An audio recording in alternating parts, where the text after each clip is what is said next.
Hi everyone. Welcome back to English Fab, where learning English is practical, useful, and fab.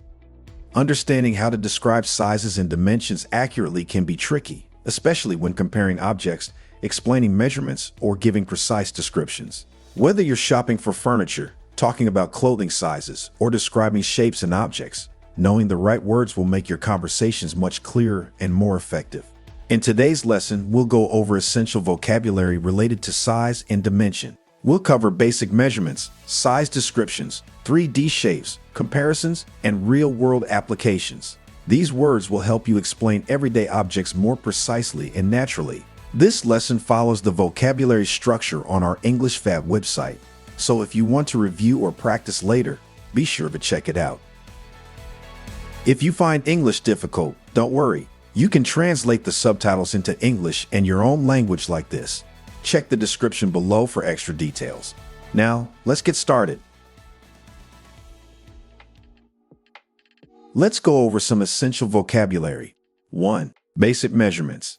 Length, the measurement of something from end to end, such as the length of a table. Width, how wide something is from side to side, like the width of a door. Height, the measurement from bottom to top, such as the height of a person. Depth, the distance from the surface to the bottom, often used for water or shelves.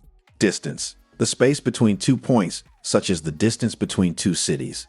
Area, the amount of space a surface covers, usually measured in square units. Volume, the amount of space an object or substance takes up, like the volume of a container. Circumference, the distance around a circular object, such as the circumference of a wheel. Radius, the distance from the center of a circle to its edge.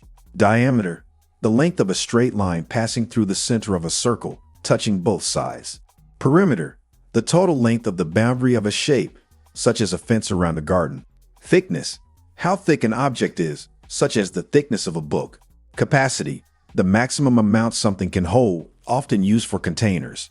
Scale, the size of something in comparison to another, such as a map scale. Proportion, the relationship between sizes, ensuring balance in design or structure.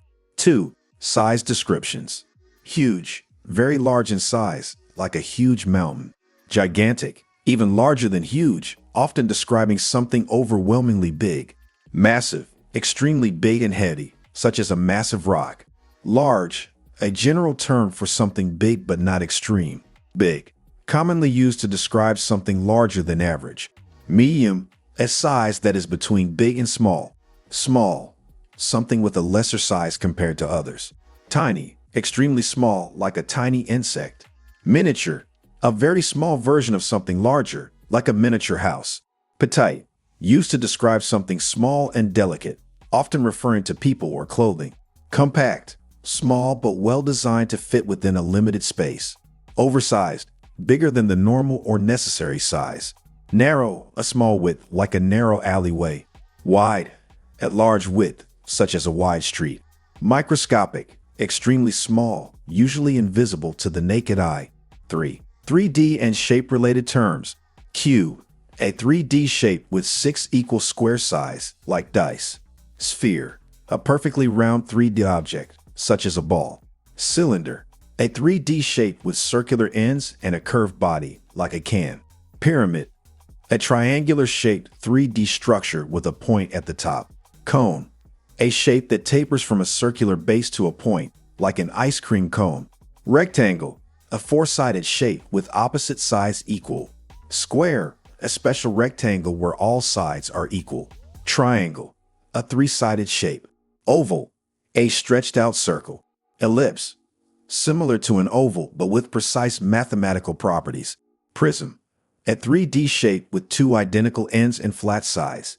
Parallel, lines or objects that never meet, such as railway tracks. Perpendicular, 2 lines meeting at a 90-degree angle. Symmetry, when one side mirrors the other perfectly. Proportion, the balanced relationship between different parts of an object or design.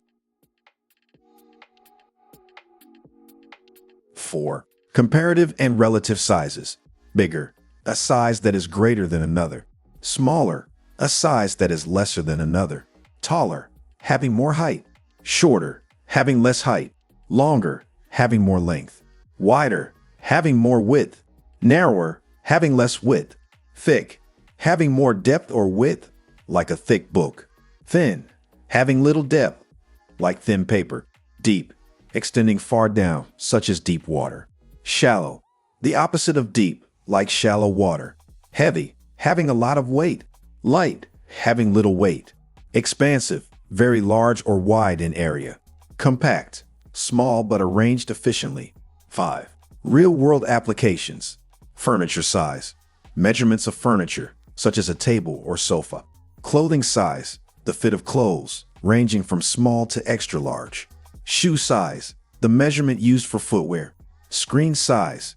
The dimensions of electronic screens like TVs or phones. Storage space. The amount of space available for storing items. Road width. The measurement of how wide a road is. Room dimensions. The length, width, and height of a room.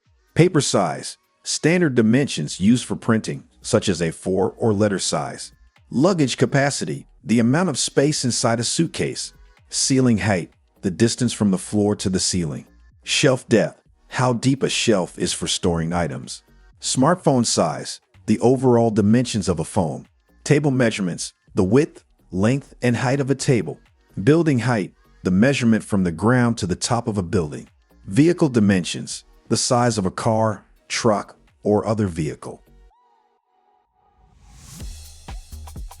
Now that we've gone over essential vocabulary, let's see how these words are used in real-life sentences. These examples will help you understand how to use them naturally in conversation. 1. Basic measurements. The height of the building is 50 meters. This sentence describes how tall a building is. Height is used to measure the vertical length of something, whether it's a building, a person, or a tree. We need to calculate the area of the living room before buying the carpet. Area refers to the total surface space of a flat place. This is important when purchasing items like carpets, tiles, or wallpaper that need to fit a specific space. 2. Size descriptions. The microscopic details of the fabric are barely visible. Microscopic means extremely small, often requiring a microscope to see. In this case, it describes how tiny the fabric details are. She bought a compact laptop for traveling. Compact means small and designed to take up little space. A compact laptop is lightweight and easy to carry, making it convenient for travel. 3. 3D and shape-related terms. The ice cream cone is shaped like a cone. This sentence shows how the word cone is used to describe something with a circular base that tapers to a point, just like an ice cream cone. A basketball is an example of a sphere. Spheres are perfectly round objects, just like a basketball, a globe, or a marble. 4. Comparative and relative sizes. This sofa is bigger than the one in my apartment. Bigger is a comparative word used when comparing the size of two objects. This sentence suggests that the new sofa is larger than the one at home. The thick book took me a month to finish. Thick describes something with significant width. Here, it refers to a book that has many pages, which made it take a long time to read. 5. Real-world applications. The screen size of my new TV is 55 inches. Screen size refers to the diagonal measurement of a television, phone, or monitor. This sentence explains how large a TV screen is. Our luggage has a storage capacity of 40 liters. Capacity refers to the amount of space something can hold. In this case, it tells how much the luggage can carry in terms of volume. That wraps up today's lesson on size and dimension. Now you know how to describe measurements, compare sizes, and talk about different shapes in everyday situations. Try using these words when describing objects around you, whether it's talking about the size of your room, the shape of your coffee mug, or comparing different items when shopping. The more you practice, the more natural it will feel. If you want to review any of these words, check out our English Fab website for more vocabulary lists and exercises. Okay, thanks for watching today's lesson on English Fab. I hope you found these English tips useful and feel more confident. Remember, practice makes perfect, so try using these phrases in your daily conversations. If you enjoyed this video, don't forget to give it a thumbs up, share it with your friends, and subscribe for more Fab English lessons. Until next time, keep practicing and stay Fab.